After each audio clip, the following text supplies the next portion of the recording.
Hello, my name is Teacher Lindsay. I decided to make this video today to show you some things you might need if you become a VIPKID teacher. When you are starting out on your VIPKID journey, you only need a few items just to start. The first item, which is pretty important, is a whiteboard and a whiteboard marker. This is very, very useful because you can create all of your props or rewards and you don't have to spend a lot of money. It's almost free. Another item that I use almost daily is a birthday cake. It could be a picture. I just happen to have this one from Melissa and Doug. I steal most of my props from my daughter's room. And that is very useful when you are trying to ask a student their age. How old are you? Or I start singing, happy birthday to you, and they realize what I am asking. I am not a huge fan of this set due to the letter A. This is hard because this is not the one that we teach in VIPKID. We teach this letter A.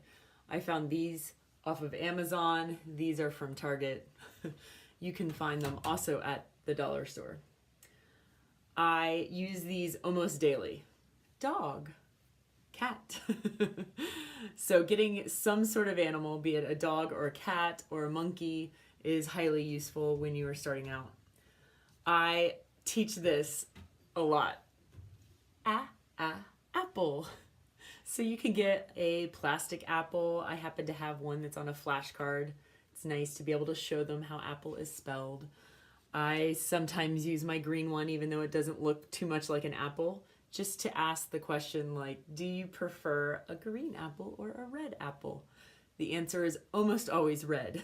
I prefer green. And try something that's fun, like it could be a headband or glasses. It's a great way to get the students' attention or to make them giggle. That's pretty much it for the basics.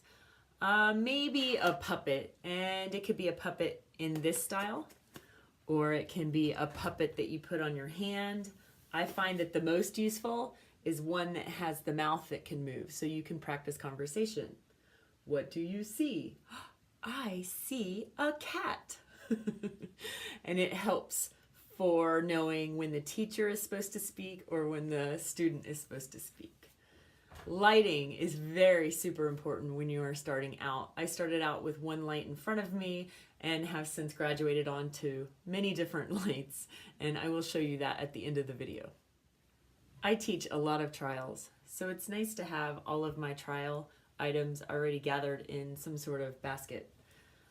In the trials that I teach, we do colors. We do A, B, and C, so it's nice to have those letters already ready to go with big letters and small letters, depending on what level you are teaching. These are the three main ones: apple, cat, bed, and those are kept right by my teaching station. It is important for trials to show a star so that the students know what you are giving them.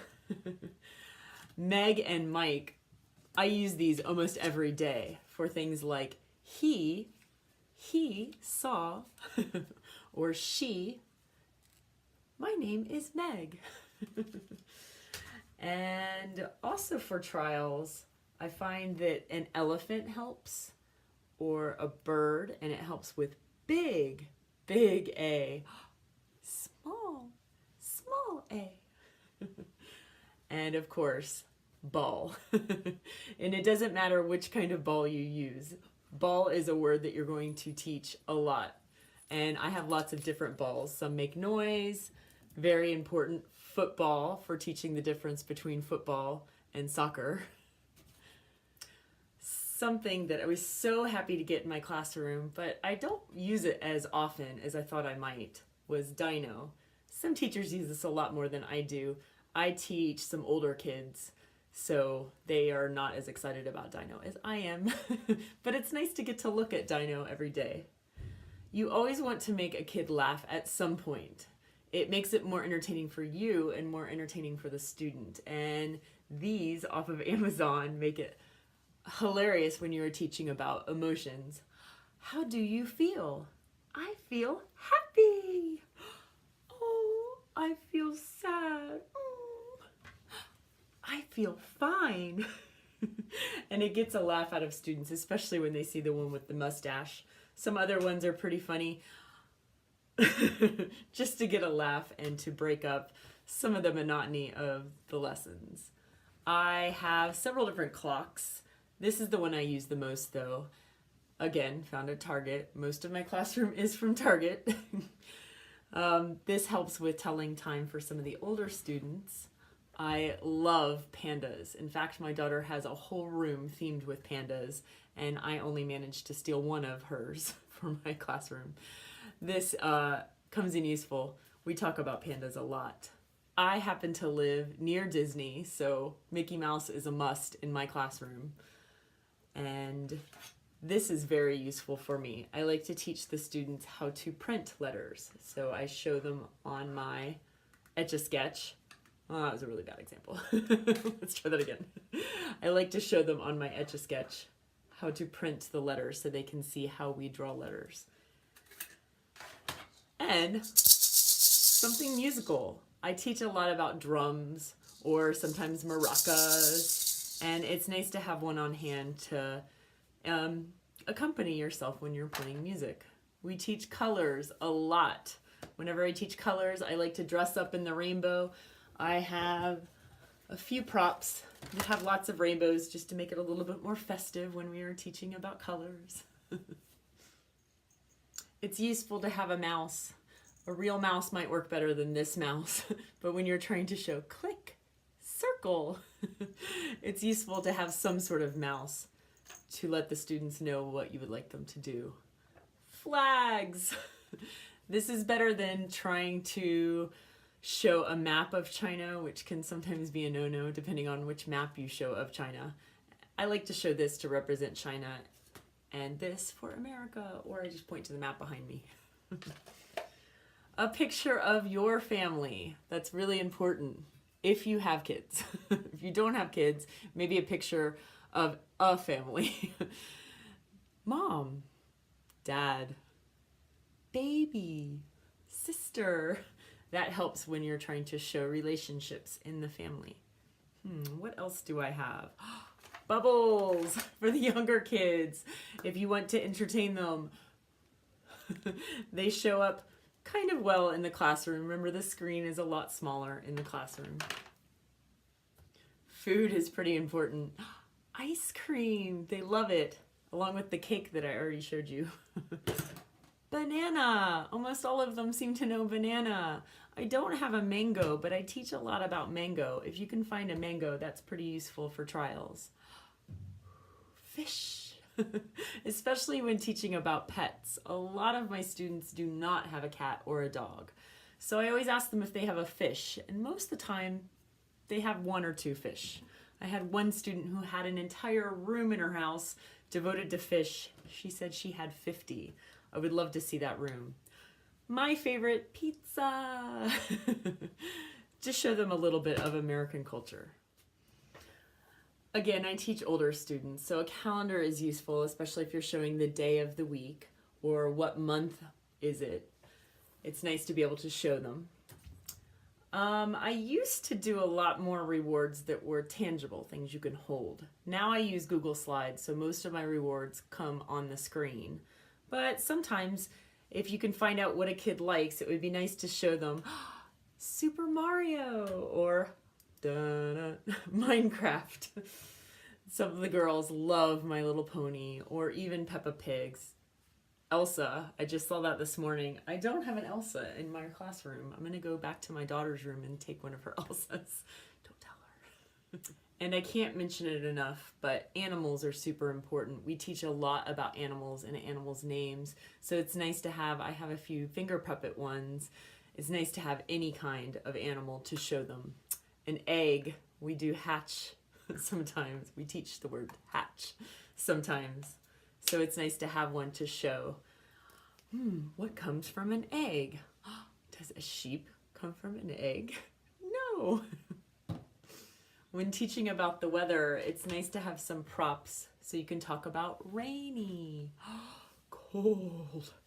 This is one thing I will never wear in Florida. It does not get this cold in Florida. And some celebrations in case it's the student's birthday. Happy birthday! It's nice to make a big deal about that. I think that's pretty much it. So now I'm going to take you on a tour of how I set up my classroom. I will try my best not to jiggle the screen too much. I had these maps.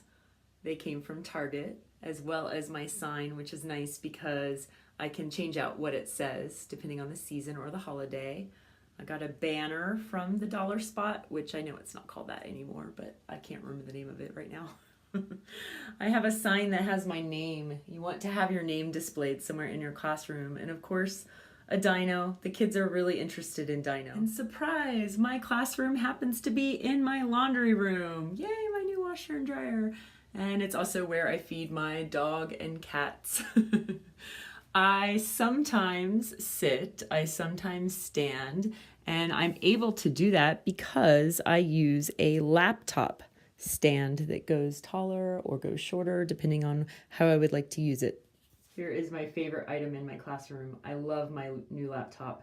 I will be doing a whole video on how I have my classroom technology set up sometime later. This is where my iPad usually goes. I'm using that right now to film this video. My laptop stand allows me to sit or stand depending on how I feel that day. Here is my everyday storage, including my sheet pan that I use to place all my magnets. I have some storage in the back that I don't really use those items as much. They are just for some odd lessons. And a fan is very essential because it gets pretty hot in my classroom with all of the lights shining on me. I hang up my shirts so that all I have to do is put on my shirt when I wake up and teach the class. This is very useful for all of my little props. I find that I only use the top 5 drawers though. These are my old rewards. I had sticker books and I would give the student a sticker for different settings like classroom or jungle or desert, depending on what the lesson was. Again, the all essential dog, cat, dino. There's also a ukulele back there. Sometimes I play for the students. And there is my bag for teaching trials with a few more props. And, oh, a sign from my son. How cute. And that's pretty much it. There's my hanging costumes. Oh, my lighting. That's what I was going to show you. I just have this lamp that has a whole bunch of lights back there. I only use these first 2. I have daylight LED light bulbs in those. I have my ring light, which kind of fell around because I took the iPad that it was holding up, and that lights up my face a little bit more. And I use this one that gets rid of some of the shadows on my face. I'm not a huge fan of the fluorescent light, but it does do the job of lighting up my background. And that's pretty much it for the tour of my classroom. Thank you so much for watching my video. If you liked what you saw and are interested in maybe seeing more, please click subscribe. Thank you so much for taking the time to view my video today. I will also be posting some of the links for items that I talked about or showed you in my classroom today, at least some of my favorites. Stay tuned for more videos, including the classroom tour of my technology setup and my screen sharing. Thank you. Goodbye.